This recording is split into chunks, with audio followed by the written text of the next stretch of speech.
We're going to talk about rate increasing devices. Let's start with the obvious. Where is it? Here we go.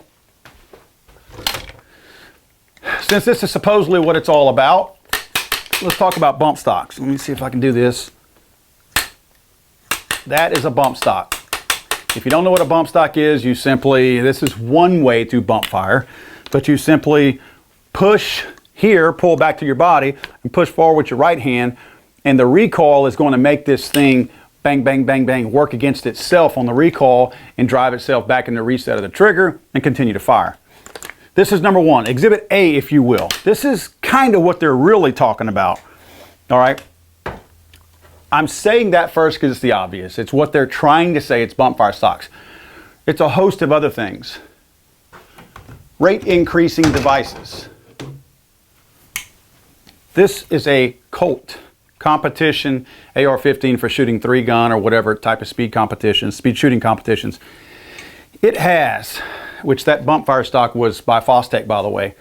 This device here, this rifle has an echo trigger in it. An echo trigger is a trigger that fires when you pull, and it fires again when you release the trigger. Pull, release, so it goes bang, bang. This is a rate increasing device because I can speed things up when I shoot with this thing. Those are kind of obvious, aren't they? A good trigger. This is a USPSA pistol by STI. It's got, I will show you here. Excuse me while I do this. It's got a 2 to 3 pound trigger. 2 to 3 pound trigger, meaning the reset is ridiculous also, but also the take up and the release of the trigger is going to be extremely crisp and efficient. So my rate of fire with this pistol, a completely legal pistol for anyone to own, nothing special about it other than it was jacked up to make it fire faster and handle a little better. This right here is a rate increasing device simply because some work has been done. It's not a special trigger. It's not a special trigger. Springs bent a little way. There are things inside that were done to this. Filing, sanding, polishing. That trigger is no different than almost every trigger you see on this wall over here from every standard stock gun. This one just had work done to it. How do you define what trigger has had work? How do you define what trigger has not had work? Do you outlaw all of them? Because every one of these on this wall over here is capable of being modified to a 2 or 3 pound trigger or even more. I just don't want a 1 pound trigger on here. These could be modified to 1 pound triggers if you wanted to. Don't see the use in it, but it could be. It would increase the rate of fire. So do we outlaw all of these? These are guns that have 100-year-old technology tied to them. Now they're going to be outlawed because they potentially could be used with some guy with 220 grit sandpaper to suddenly make it fire faster, make that trigger function quicker. Let's move on to the next one. This one here is probably not as obvious to people. This is an AR-15 that I did some modifications on many years ago. This is the first AR-15 that I ever modified. Hence all the flat dark earth stuff, because anything that I build now is not FDE. I can promise you that. So yeah, I was definitely in a trend at that point. But I have an aftermarket buffer and buffer tube in here. Buffer spring, buffer tube, buffer. I don't know if it's possible that it is from Cobalt Kinetics because theirs is like butter. It just looks like the thing is floating in air when it goes back. But this is not going to sound good because this thing needs oil. But what happens is when your buffer goes back in here, it's your mil spec and your standard one is kind of gritty and it bounces all off the walls. Cobalt Kinetics makes a ridiculously fine and smooth one. And what it does is it allows your bolt carrier group to slide back and recoil upon firing a whole lot smoother and a whole lot quicker, which speeds up your follow-up shot and in some cases can speed up the bolt. That's going to increase your rate of fire. That is going to increase your rate of fire. You have any idea how many AR-15s are out there? Like 8 million of them? Another thing on an AR-15. your bolt carrier group. This again is an aftermarket bolt carrier group. This one is maybe nickel plated or whatever. They make them out of titanium and things of that nature. Some of them are milled out. There's pieces of material taken out of it. Why? To speed up the reciprocation of that bolt back into the buffer to go back forward again to increase the rate of fire. Again, I'm guessing, I think I heard the number, 8 million AR-15s out there. They're not coming out after anything besides bump fire stocks. Remember that, folks. Other thing I want to talk about, and this is the final one. These were things off the top of my head. This is also a USPSA gun. This is the one that I most recently shoot with, I should say. Take a look at that slide and see if you see. You see the cuts out of it? See how it's milled out? These holes are milled out right here, right across there, right across the top. You know why that is? That's again to make this thing function more efficiently and faster. It's to make the slide come backwards and forwards faster while I'm shooting. It's got a lighter recoil spring in there. All of this is to allow me to shoot that pistol faster if I'm competing. That's increasing the rate of fire. So now what?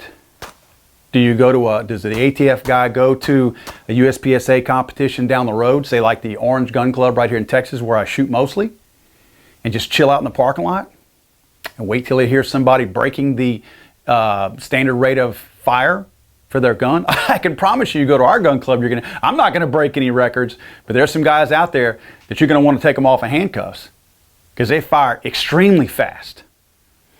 Now, we're just talking about guns, right? Speaking of USPSA and speaking of competition shooters, there are guys out there that will light load their ammo.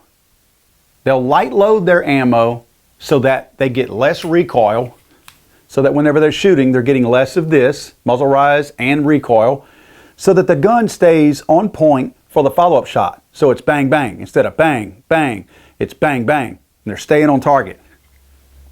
That's not because of the gun. That's because they light loaded ammo. So now what? Are we outlawing ammo?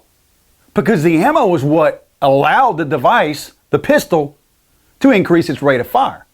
You can take a standard stock 1911 up here that has no special parts, no polishing or anything, and take regular off-the-shelf ammo and take light-loaded ammo. I think Atlanta Arms makes some of the best out there, competition ammo. It's light-loaded, but it's made for good follow-up shots. Put that in there, and a guy is going to have a quicker, a faster rate of fire simply because he stays on target. Remember, we're not going out there just going bang, bang, bang, bang, shooting as fast as we can. We're shooting at targets as fast as we can. So if a guy has regular ammunition, he's going to be slower back on target because he's trying to get back on target, and it's costing him a little bit of time to get back on target. But if he has the right ammo, he's going to be on target faster, and he's going to be increasing his rate of fire because he can give that follow-up shot to that target a whole lot faster. So we got ammo involved too. So as you can see, we have every single handgun in America that is a semi-automatic or shoots more than 2 rounds, because more than 1 round. Because let's face it, guys, you can take a double barrel shotgun, 2 rounds only. That's what goes in here, just 2.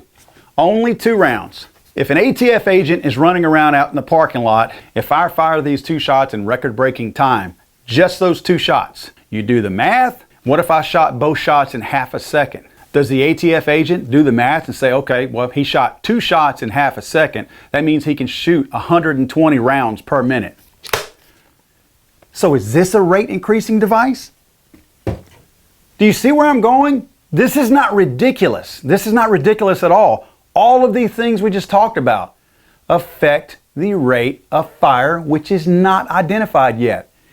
This is not about bump stocks. So that's why I'm trying not to get caught up in the whole bump stock argument. It's not about bump stocks. They're putting the lipstick on the pig to make it look like it's bump stocks, but it is not, guys. It's not. You need to go fill out our petition. It'll be in the description below.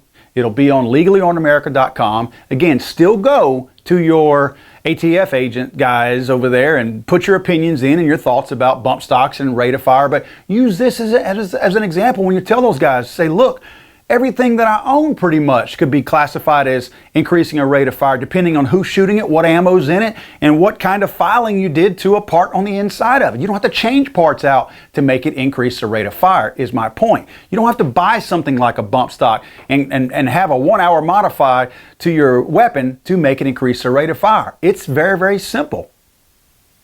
We need to stand firm on this. I will be putting a video out tomorrow. Tomorrow we fly out, so I will be probably a lot less produced video like this, probably kind of a nasty one actually, probably on the fly with an iPhone. But I'm doing this for 7 days leading up to the 25th of January. We will be doing this all the way through SHOT Show to try to get everybody to take this seriously. Not a lot of folks talking about this, and I wish that we could get the more attention. I think there's a lot of attention going over to the ATF, but I want to get this petition signed because, again, I do not want our politicians, including Donald J. Trump and Mike Pence and Jeff Sessions, I don't want them to be able to get away with ignoring this because it's not on their plate right now. Let's put it on their plate.